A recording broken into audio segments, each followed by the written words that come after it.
Hello everybody, Toastbomb here. Today we are going to be going over all of the details, rounding up all of the information that came out of the Xbox reveal event yesterday, because even if you did watch the whole press conference thing, there was actually a lot more details that came out of this thing that weren't included in that. So let's get right into it, starting with the name of the console. It is called the Xbox One. Now this is an interesting name, but I don't think they're really leaning into the name too hard, because it doesn't even say Xbox One on the actual console itself. It just says Xbox. So I think the only reason they're really having the one there is just to try to differentiate it with the Xbox and the Xbox 360, so that marketing stuff doesn't get messed up like what kind of happened with the Wii U, where everyone thought it was just an extra tablet attachment to the Wii and not actually a separate console. Now, at this press conference, there were not many games, and that was kind of assumed going into it because they had publicly stated that there wasn't going to be that many games. They weren't focusing on that stuff, and they were not lying because they did not show really anything. Now, one of the main early focuses that they did have on this console, though, was this whole instant on feature that they're presenting. So, say, like, you turn off your iPhone or whatever, you press the button to lock it, and then you click the button again, and it's instantly on. It's just boom right there, you just unlock it and go. They're doing a very similar thing with the Xbox, where it's just going to go into this very, very low power state, so it's virtually off, but it still has all the memory, everything, it's still booted up, it's just in a very low power state. So you click the button, and boom, you're right back there. Now also, they're having 3 OSs on this thing. So one of the OSs is going to run stuff like apps and things like that, stuff like movies, media stuff, and then the other one is going to be running games, of course, and all of that fun stuff that we like doing. And then the last one, the third one, is going to be interacting between the two and allow you to switch between both of those separate OSs with ease while they're both always running in parallel with each other. So, say you're playing a game, you can instantly jump over to a movie and then jump back to the game, or go to your dashboard while the game is still running, because all of that stuff has separate hardware allocated to that process, so it doesn't have to interrupt the game while you're trying to do something else.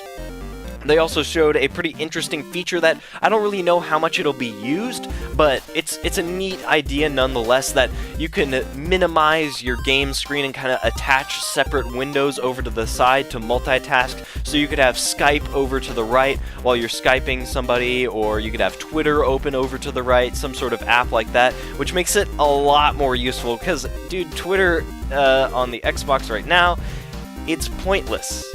I'm like YouTube, it's kind of pointless, because you have to go out of your game or whatever you're doing, get back to the dashboard, actually find the app in the dashboard, which takes forever, and then load it up. And it's not worth it when you can just have your computer and you're there instantly. It's way slower. So with this, it'll speed up that process, and I don't think it'll make it to the point where you'd rather use this than your computer if you have one, like, able to access one right next to you like I do, but it definitely makes it a lot better than it was. Now, another one of their big features is that they're wanting this thing to like work alongside your TV and your cable. So that is why they have an HDMI in and out on the console, so that you'll be able to use this with your cable box, and you'll be able to switch to TV while you're still on the same input as your games and your just regular Xbox. So you'll be able to switch between that. They also have like this TV guide that is integrated into the Xbox, so you'll be able to see what is on TV and all that fun stuff. Now, personally for me, I don't really mind pressing a single button to get to TV. Also, I don't really use that much TV, so none of this stuff really applies to me, although I could see it being kind of cool for people who do watch a lot of TV and have that stuff all hooked up on the same system and TV and all that stuff. Now, getting into the specs a little bit more, this console has 8 cores. They didn't go into the clock speed or anything like that of any of the stuff, but they did say it has 8 cores, so that's good. It'll have a lot of multitasking capabilities, and that's definitely good for the future of PCs, because kind of PCs got held back because of the popularity of the consoles this generation. So with 8 cores opening up, a lot more games will be optimized for 8 cores, so they'll run better on regular PCs and games will just run better on consoles with these 8 cores. Now they're also having 8 gigabytes of DDR3 RAM. Now don't get this confused with comparing this to the PS4. The PS4 also has 8 gigabytes of RAM, but it's GDDR5 RAM, which is way faster memory. It's ridiculous fast, and it's crazy expensive as well. So that is how the PS3 has so much power, is because they're using this ridiculously fast memory and a very large amount of it. Now the Xbox is using a slower memory, but they do make up that performance that they lose on the RAM with having really fast cache on the CPU. So with some technical engineering, you can kind of even those out, although people are suspecting that the PS4 will be a little bit more powerful than the Xbox. It will also have a Blu-ray drive, come with a 500 gigabyte hard drive, and then also have built-in Wi-Fi. And there's also this thing called like direct Wi-Fi or something like that, and that is basically sort of using your Xbox and the Wi-Fi card in there as like sort of a mini Wi-Fi connection sort of thing, so you could use your iPad or your smart glass or whatever to connect to your Xbox through the Wi-Fi, so you don't have to have like a separate cord or some fancy little Blu-ray, or not Blu-ray, Bluetooth dongle like falling out of your tablet. You can just have it through the Wi-Fi that is already supported by these devices. Then for the games that we saw Forza 5. Now that looked pretty nice. Obviously, cars always going to look nice. Great tech demo type thing. And we also heard that that demo that they showed is actually a month old. So that's kind of interesting, because that means that that the game actually probably looks a lot better in its current state than it did there. We also saw this game called Quantum Break. They didn't talk anything about it. It was kind of weird. We saw some EA Sports stuff. And lastly, we saw Call of Duty Ghosts. And basically all I got out of that was dogs, because now they have dogs. They mocapped a freaking dog. The dog has a Twitter account, so you can go follow that if you want. Basically, Call of Duty and dogs are finally crossing paths. They're at an intersection point, and it is amazing. So that is good fun. They really didn't show anything much, though, about Call of Duty, just a little teaser trailer type thing. Also, they did announce this Halo TV show thing that sounded kind of interesting. Obviously, the Forward Unto Dawn series was very popular and won some awards, so it seems like a more fully featured sort of TV show that's going to be longer and maybe a little more deep than what the Forward Unto Dawn thing was, but that sounded really interesting as well, although there was no information for Halo games, if any of you guys were wondering out there, and I was not expecting there to be any information on that stuff.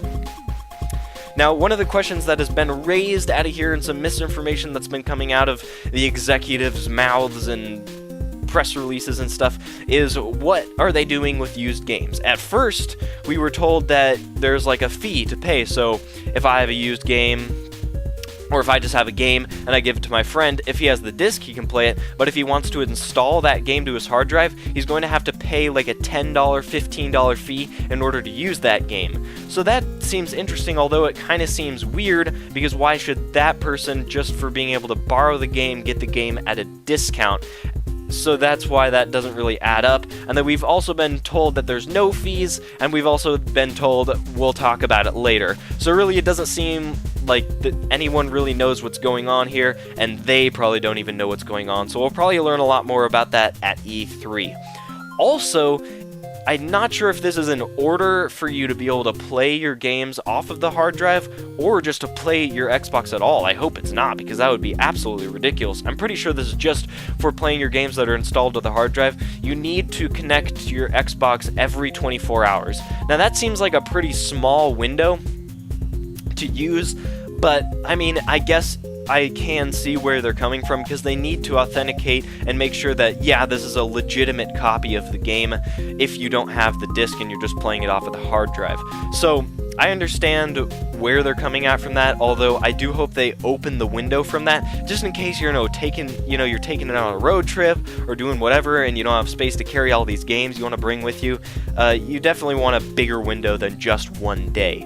Also, they're raising the friends list to 1,000. Now that is a crazy amount of friends, so I can't even imagine what's gonna go on with that. I mean, you're gonna constantly be seeing people like, oh, he's online, oh, this guy's online, oh, this guy's online. So that's That's crazy. Also, they talked about achievements, and they didn't really go into this, but they're going to have some sort of dynamic achievement system where you can, or developers rather, can add in achievements on the fly. So it's kind of similar to what the challenges are in Halo, where there's these updated challenges, you know, you get X amount of kills or something like that, but actually official achievements that are in the Xbox system. So an example that I've been hearing is like companies could collect data, and if players are playing a certain way that's different than what the company was actually thinking, then they can apply an achievement around that playstyle to that game because they weren't really prepared for that. So that seems like a really interesting thing, and could have some really cool promotional stuff with like limited time achievements. Hopefully something like that could be really actually exciting and cool. Also, apparently, there's a rumor, although I don't think this is confirmed, that 360 and Xbox One messages will be able to go back and forth between each other. So if you have a friend with an old Xbox 360 and you have an Xbox One, you'll still be able to communicate through the messages and hopefully live voice chat stuff, but I didn't hear anything about that. And then next with the controller actually looks pretty cool, and I'm glad they didn't really redesign it too much because I love the Xbox controller, although the shape does look a little bit different. Now, one of the new big features in this controller is the rumble in the triggers. So this is kind of cool, so when you're shooting a weapon, you know, rumble will be coming into that specific part of the controller. And just to be clear, there still is rumble throughout the whole, like the handles of the controller, like traditional rumble that you'd expect, but there's also a little mini rumble inside the controller. So say you're like pressing down the gas or starting up a car or something like that, you'll feel the rumble in the triggers. So that seems like a cool thing that could definitely have some really interesting uses. They also said they're just making a more precise controller overall that is much better designed. They're really focusing on the precision of the sticks. So that includes the dead zones. They're really working on tightening the dead zones, and they actually allowed people to move around and hold the controllers. And people said that was one of the things that a lot of people said was that, yeah, the dead zones, it feels really tight and really precise and accurate. So they're really working on that, and they also talked about controller drift or stick drift, something like that, and that basically means slow turn. So if you've had problems with slow turn, they're hopefully trying to fix this and make the manufacture process much more consistent and much more precise, so they'll be able to avoid those issues that we've had in the past with regular 360 controllers. Also, the bumpers, although they do look bigger and thicker, apparently they are still clicky like the bumpers that we're used to. There's just more plastic on there for you to put your fingers on. So that was kind of a concern I had, because I don't really like pressy bumpers. I like the nice clicky bumpers like we have right now, so I definitely enjoy that. Also, the D-pad is apparently much better. People have been saying that the D-pad's a lot more clicky, it's a lot more responsive, and just a whole lot better in general. Although it's not something you'd want for something like a fighting game necessarily, it is still better than what the 360 controller is right now, so that is definitely exciting news. Also, the sticks are smaller on the controller, so that allows for a wider range of motion, kind of similar to how the, what are they called, the Pro stick grips or whatever, the little add-ons that you have to the sticks that allow you to have a better range of motion. It's kind of similar to that. They're making the sticks slightly smaller so you have a little more range. They also have an improved Kinect that supports up to 6 skeletons. It's not perfect, but it is better, people have been saying. They've used it with 6 skeletons at once, and they do freak out a little bit, but, you know, it's definitely an improvement. Now, the Kinect is also bundled in with the Xbox, and this means that you must have the Kinect hooked up to the Xbox in order to play it. So that's a little weird because I'm never going to use the Kinect for anything, so it's kind of annoying that I have to have it plugged in, and my setup can't even use a Kinect, so it's annoying that it's just going to be plugged in all the time. So I hope that is something that gets removed, or maybe it's just some piece of misinformation. They also said because the Kinect is plugged in all the time and there's going to be these sharing features with the Kinect, you know, maybe it takes a screenshot of you while you're playing a game or something like that as part of the game for some fun thing, you will be able to opt out of those sharing features if you don't want to share that stuff with other people. Now, they're also saying the Kinect is actually good enough to detect facial expressions, and it can also sense your heartbeat by finding micro changes in the pigment of your skin to sense your heartbeat. So that's pretty crazy. It seems like they could do some interesting stuff with that if it actually works. We've seen a lot of this stuff back when Kinect was called Natal at that first E3 press conference. They had this huge pie in the sky sort of trailer for it, and none of that stuff actually ended up happening and worked nearly as good as they were thinking it would or imagining it would. So we have no idea how accurate this actually is to what it's actually going to be like, but that does sound like some interesting technology. Also, they had these controller setups showing the how they test the controllers, and it's basically these crazy robot things that are pressing the buttons super fast, and they press every single button on the controller over 20 million times to test to see if the buttons are of quality, and how to test these different concept builds and mock-ups that they have of these controllers to see what works best and what doesn't. So that seemed really cool. That was just a neat little detail. But that's basically everything that I've been able to find on the Xbox One. All of this information has just been randomly scattered. Some misinformation, kind of warning you guys on that stuff, because some of it is a little bit unclear. So anyways, I'm sure there will be a lot more information for game stuff at E3. That is what they have said, and that's basically all that's left to talk about. We have all this other stuff that a lot of people don't really care about, or at least I don't, out of the way, so we'll be able to talk about all the awesome, juicy game stuff at E3. So I can't wait for that. It's June 11th to the 13th.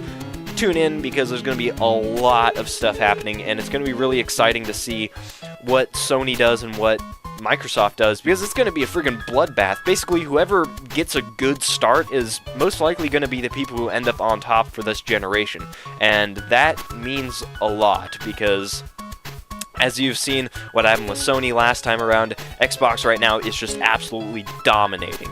So, anyways, that'll be it for this one. If you liked it, you can leave a like or a comment, or you can subscribe. Anyways, see you tomorrow. Bye. I wonder what this game would have looked like had we released it long ago. Let's go back in time. I wonder how this might have looked 20 years ago. I wish this could have all started when we all had a Commodore 64. Everyone do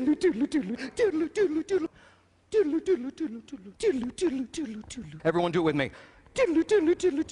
I said everyone go. You ever wonder what the bottom of an Avatar shoe looks like? Well, bam! There it is.